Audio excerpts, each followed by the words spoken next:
এক কাপ গুঁড়া দুধে আমরা আজকে বানিয়ে নিব 1 কেজি পরিমাণ মিষ্টি দই। আর এই দইটা হবে একদম পারফেক্ট দোকানের মতো রেসিপিতে। তো চলুন শুরু করা যাক আজকের এই পারফেক্ট মিষ্টি দই রেসিপিটি। সমস্ত প্রকার টিপস সহকারে কিন্তু আজকের ভিডিওটি থাকছে আপনাদের জন্য। সর্বপ্রথম আমি যে 1 কাপ গুঁড়া দুধের কথা বলেছি, এখানে 1 কাপ পরিমাণ গুঁড়া দুধ নিয়েছি, সাথে আমাদের লাগবে চিনি। আমি এখানে 1/3 কাপ পরিমাণ চিনি নিয়েছি। চিনিটা অবশ্য আপনাদের স্বাদ মতো নিতে হবে। তো যাই হোক, এই দুইটা উপকরণ দিয়েই কিন্তু আজকে আমি আপনাদের 1 কেজি পরিমাণ মিষ্টি দই বানিয়ে দেখাবো। এরকম একটা পাতিলের মধ্যে সর্বপ্রথম গুঁড়া দুধগুলো দিয়ে দিতে হবে। আর এক্সট্রা কিছুটা আমি উঠিয়ে রেখেছি, সেটা আপনারা দেখতেই পেয়েছেন। তো এই দুধের মধ্যে আমরা এখন পানি অ্যাড করব। পানিটা দেওয়ার সময় অবশ্যই এখানে একটা টিপস ফলো করতে হবে। পানিটা একদম নর্মাল তাপমাত্রার হবে। আমি এখানে 3 কাপ পরিমাণ পানি অ্যাড করব। প্রথমে 2 কাপ পানি দেওয়ার পর এরকম একটা চামচের সাহায্যে এটা নাড়াচাড়া করে নিতে হবে। প্রথমে দেখতে পাচ্ছেন এটা কিন্তু অনেকটা দলা বেঁধে রয়েছে, যেহেতু গুঁড়া দুধ এটাতে পানি দিলে কিন্তু অনেকটা জমাট বেঁধে যায়, যে কারণে একটু সময় লাগলেও সমস্ত প্রকার যে দানা দানা সেগুলো কিন্তু ছাড়িয়ে যাবে। যখন এটা ছাড়িয়ে যাবে সেই পর্যায়ে আরও 1 কাপ পরিমাণ আমি পানি অ্যাড করে দিয়েছি। তো এতটুকু পরিমাণ পানি দিলেই কিন্তু যথেষ্ট। অনেকে এখানে 4 কাপ পানি ব্যবহার করে, তবে সেক্ষেত্রে সেটা জাল দিয়ে কমিয়ে ফেলতে হয়, যে কারণে আপনারা এখানে 3 কাপ পরিমাণ পানি নিলেই যথেষ্ট। কোনো প্রকার লিকুইড দুধ ছাড়াই কিন্তু আজকে আমি আপনাদের এটা তৈরি করে দেখাবো। যে চিনিটা নিয়েছিলাম সেখান থেকে অর্ধেকটা পরিমাণ চিনি আমি এরকম পাত্রে দিয়েছি। চুলাটা কিন্তু সম্পূর্ণ জালেই রয়েছে।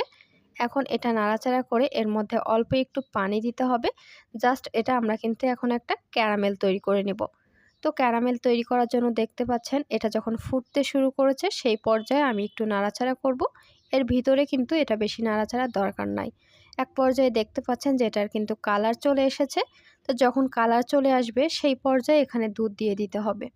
তো দুধটা দেওয়ার ফলে দেখতে পাচ্ছেন যে ক্যারামেল চিনিটা তৈরি করেছিলাম সেটা কিন্তু এরকম জমাট বেঁধে যাবে।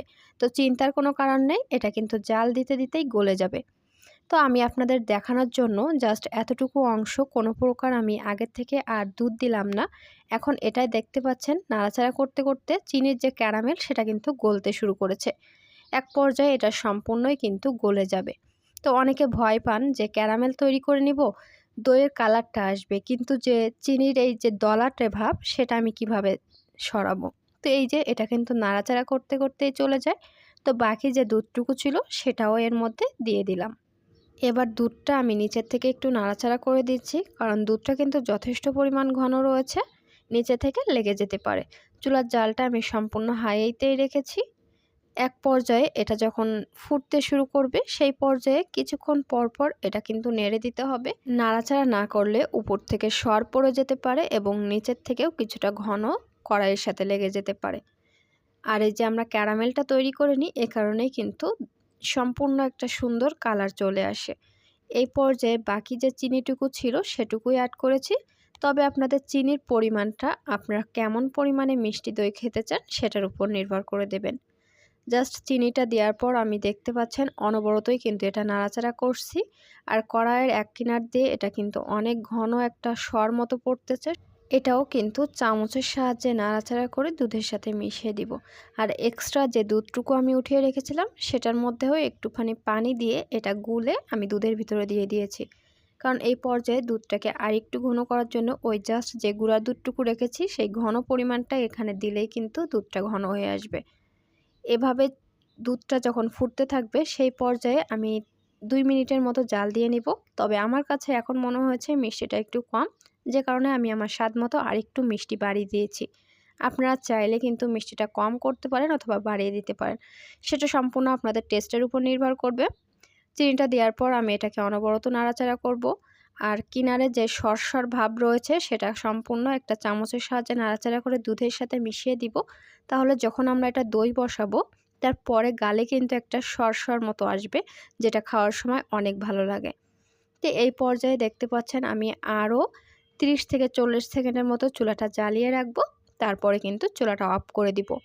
দুধের ঘনত্বটা আমি জাস্ট যারা গুঁড়া দুধ দিয়ে বানাবেন আমি যে পরিমাণটা বলেছি এভাবে নিলে আপনাদের হয়ে যাবে। চামচটা দিয়ে নাড়াচাড়া করে আমি দুধের মিশ্রণটাকে একটু ঠান্ডা করে নিচ্ছি, কারণ আমি এটা দ্রুতই বসাতে চাচ্ছি। এভাবে রেখে দিলে অটোমেটিক ঠান্ডা হয়ে যেত। তবে যেহেতু এটা আমি তাড়াতাড়ি তৈরি করব, যে কারণে একটু ঠান্ডা করে নিচ্ছি। আরেকটা জিনিস, উপরে কিন্তু সর পড়তে দিলে হবে না। তো যাই হোক, এই পর্যায়ে নাড়াচাড়া করতে করতে এটা কিন্তু অনেকটাই ঠান্ডা হয়ে এসেছে। তবে একেবারে কিন্তু ঠান্ডা করা যাবে না। এখন আমি একটা হাতের আঙ্গুল চুবিয়ে দেখাচ্ছি। গরমটা যখন আপনি হাতে সহ্য করতে পারবেন তাহলে মনে করবেন এটা একদম পারফেক্ট রয়েছে। খুব বেশি কিন্তু এটা ঠান্ডা করা যাবে না, তাহলে কিন্তু দইটা জমবে না। এটাও কিন্তু আপনাদের দই বসানোর জন্য খেয়াল রাখতে হবে। এখন এই পর্যায়ে আমি টক দইটা ব্যবহার করব, বা অনেকে বীজ দই বলে থাকেন। তো আমি তো আজকে সম্পূর্ণ ঘরোয়া উপকরণেই দেখাচ্ছি। তো টক দইটাও কিন্তু আমার ঘরেই তৈরি করা ছিল। এটাও কিন্তু গুঁড়া দুধ দিয়ে তৈরি করা। তো জাস্ট এটা মিশানোর আগে এভাবে একটু ফেটিয়ে নিতে হবে খুব সুন্দর করে। এই রেসিপিটাও কিন্তু আমার চ্যানেলে রয়েছে, চাইলে আপনারা দেখে নিতে পারেন। বাটির গায়ে আমি কিছুটা পরিমাণ যে মিশ্রণ এটা রেখে দিব, কারণ এটা পরবর্তীতে কাজে লাগবে। আরেকটা জিনিস খেয়াল রাখবেন, এটা মিশানোর সময় দুধটা যেন আবার অতিরিক্ত গরম না হয়, সেক্ষেত্রে কিন্তু দইটা কেটে যাবে, বা দুধটা এই পর্যায়ে কিন্তু কেটে যাবে। এখন সম্পূর্ণ পরিমাণে দুধটার সাথে আমি খুব ভালোভাবে ফাটানো দইটাকে মিশিয়ে দিচ্ছি। এরপর এরকম একটা স্প্যাচুলার সাহায্যে একটু নাড়াচাড়া করে নিচ্ছি, উপরে যাতে একটু গ্যাজা গ্যাজা ভাবটা আসে।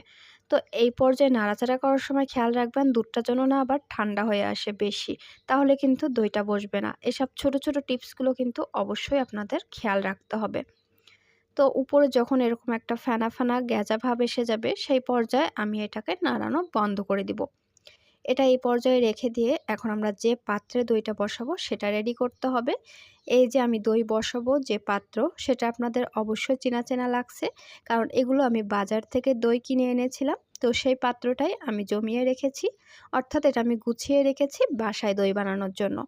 তো ওই পাশে যে বড় একটা পাতিল মতো দেখতে পাচ্ছেন, ওটা কিন্তু আমরা 1 কেজি দই বলে বাজার থেকে কিনে আনি। তো এটাতে বসাবো, আর সাথে যে 30 টাকা করে আমরা কাপ দই কিনি, এটাতেও আমি বসাবো। ওই যে আগেই বলেছি, আমি 1 কেজি পরিমাণ আপনাদের দই বসিয়ে দেখাবো পুরো 1 কাপ গুঁড়া দুধে। তো সেটাই কিন্তু আজকে আমি আপনাদের তৈরি করে দেখাচ্ছি। তো ভিডিওটি ভালো লাগলে অবশ্যই কিন্তু চ্যানেলটা সাবস্ক্রাইব করতে ভুলবেন না। টক দইয়ের মিশ্রণটা এভাবেও কিন্তু আপনারা যে পাত্রে বসাবেন সেটার গায়ে একটু এভাবে মিশিয়ে নেবেন। এভাবে মিশানোর ফলে কি হয়, দইটা জমাট বাঁধতে সুবিধা হয়। এই ছোট ছোট টিপসগুলো কিন্তু দই বসানোর ক্ষেত্রে অনেক কার্যকরী। তো আমি যে 2টা পাত্রে বসাবো, সেই পাত্র 2টাকে মাখিয়ে নিয়েছি টক দই। এখন আমরা যে দুধের মিশ্রণটা রেডি করেছি সেটা পাত্রের ভিতরে দিয়ে দিতে হবে। তো আমি 2 পাত্রেই কিন্তু পরিমাণ মতোই দিয়ে দিব। আপনারা খুব সহজেই 1 কাপ গুঁড়া দুধেই কিন্তু 1 কেজি পরিমাণ দই বসাতে পারবেন। আর আজকের দইটা কতটা পারফেক্টলি হবে আপনারা ভিডিও শেষ পর্যন্ত দেখলেই বুঝতে পারবেন। তো আমি এখন 2 পাত্রে দিয়েছি। দেখেন 1 কেজি পাত্রটা ছাড়াও কিন্তু পাশে আমার ছোট আরেকটা পাত্র বেশ কিছুটা পরিমাণ হয়েছে। এখন এরকম একটা ঢাকনার সাহায্যে আমি দইয়ের বাটিটা ঢেকে দিব। এরকম আরেকটা স্টিলের বাটি দিয়ে ছোটটা ঢেকে দিয়ে এখন আমি এটা তাপে বসিয়ে দিব। 7 থেকে 8 ঘন্টা পর আমি এটা আলগা করে নিচ্ছি। দেখতে পাচ্ছেন আমি কতগুলো কাপড় দিয়ে ঢেকে রেখেছিলাম। কম্বল, কাঁথা, গামছা এবং কিছুটা জামা কাপড়ের সাহায্যে কিন্তু আমি এটা ঢেকে রেখেছিলাম, যাতে সম্পূর্ণ খুব সুন্দর করে গরম হয় আর দইটা পারফেক্টলি হয়। দেখতে পাচ্ছেন আমার দইটা কিন্তু একদম পারফেক্টলি বসে গিয়েছে। এভাবে তাপে বসানোর মধ্যে কিন্তু একবারও আপনারা এটা আলগা করে দেখতে যাবেন না, কিংবা এটাতে নাড়াচাড়া দিবেন না, তাহলে কিন্তু দইটা বসবে না।